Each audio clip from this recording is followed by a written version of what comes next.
Hey, school bus here. The wheeled light tanks.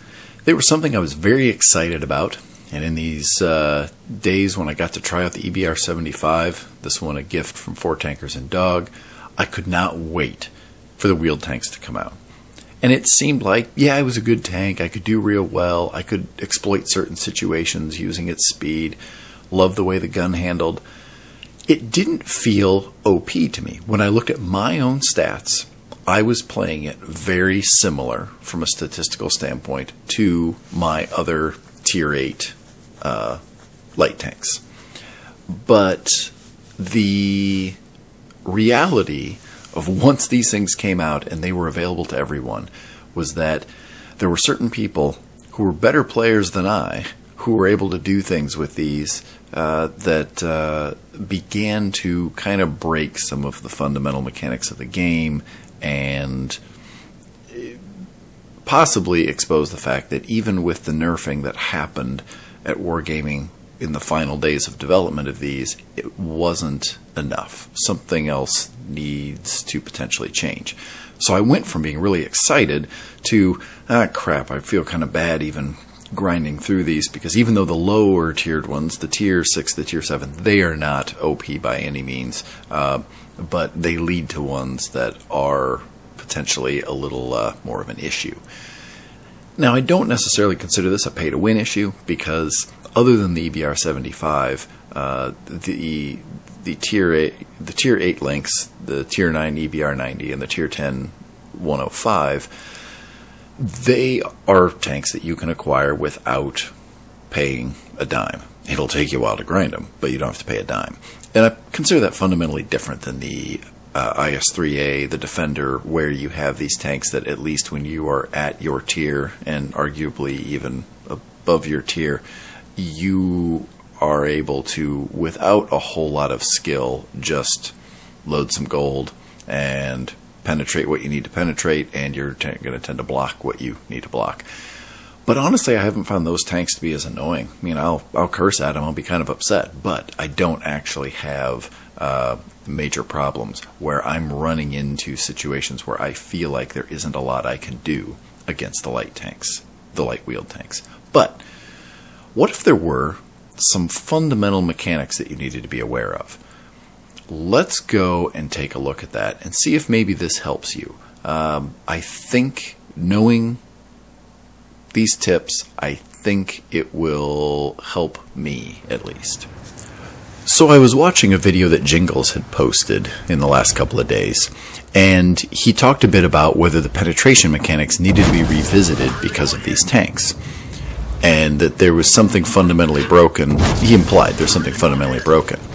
Well, that got me to thinking, well, okay, do the wheels actually block your shots? And as you can see here, I went along, I shot the bottom of the wheels, did no damage. But watch now as I shoot above the axles. I'm now doing damage. And you can clearly see below the wheels, you do not have a penetrating shot that actually pierces the hull of the vehicle. It stays below it, and so I would say rightfully so, that is not a hitbox. I think we see the same thing, at least in most cases with tracked vehicles. If you shoot the bottom of the tracks, you're probably not going to pen through the vehicle. If you shoot above the tracks, then the tracks will absorb a certain amount, but a shot can and often will penetrate through the vehicle. So shooting anywhere below the axle, at least on this EBR-70 or the Hotchkiss 75, does not penetrate. But if I go just a pixel above, boom, I can kill it. So when you are taking your shots at these things, make sure you're not aiming too low. Don't just aim for the wheels, aim above the wheels. So the next thing is the auto-aim mechanic. So unfortunately, one of the biggest issues, I think, is that we have an improved auto-aim mechanic on the wheeled light tanks that doesn't get applied to the other vehicles. And to add to that, because the wheeled vehicles are so much faster, they actually circumvent the whole point of auto-aim to begin with. And you can see it as I'm driving around here in front of this Polish Tier 5 tank, that yes, the turret is slow, as you saw there, But actually, it's not terribly slow, but slow enough. But the problem is, even when the turret is fast enough to track, the shot that would get fired is actually most likely going to fly behind the tank, as you see right there. And you can see the reticle is only halfway on it, because again, it's aiming for the center point of the vehicle, but with the server reticle on, we can see that with the latency of by the time the message gets to the server and then back to the client, you actually have an effective aiming point that is not on the center line of the vehicle anymore. And the faster the vehicle is, the more it's going to exacerbate this problem. So the the Hotchkiss 75 is right on the line, and so it's traveling along now at around 70 kmh. And some shots will hit, some shots won't. This gets worse. Once you hit about 80 kmh, and definitely the EBR 75 falls into this, you can no longer use the auto aim as they encircle you, because it's simply not fast enough, almost down to point blank. And here we can see it again with the T14, that you just don't, if this is a little bit longer range, you just cannot use auto aim because it will not keep up. It's the auto aim not keeping up. It isn't the turret. The turret's fast enough, but by the time the message gets to the server where the turret's pointed, it's already fallen behind. Now notice there, hit one of the wheels, it slowed him down. As you start hitting wheels, auto aim is going to become more effective because he's not moving as fast. And so remember, as the previous tip, you want to take out the wheels above the hull line so that you will begin to slow them down while also doing damage to them.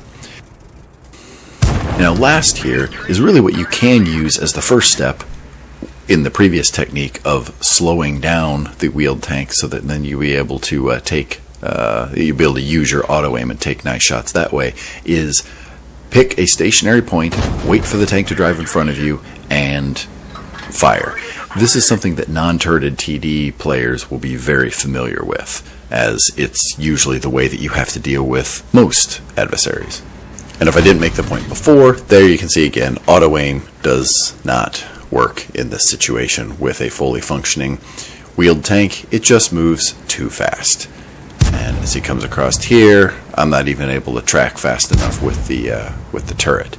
So get yourself in a position, head off the light tank, the wheeled tank, before it crosses your field of view. They typically will be forced to, because they can't turn. Or I should say, they can't turn as fast as what the other tracked light tanks can. Although you just did see that handbrake turn there. I guess he did pull it off there, but at the sacrifice of speed. And now the Hotchkiss, I ran it into the T14, and that definitely killed it. But I don't think you're going to be that lucky that they're going to run into you. So there you have it. Those are a few of the techniques that I am trying to work on myself. They do require some skill, particularly the pre-aiming one. But the key is take out those wheels, do it in a way that also hits the hull of the tank, does some damage, and maybe we'll begin to turn this thing around. Subscribe if you like this, hit that like button, tell your friends, and remember, have a great day.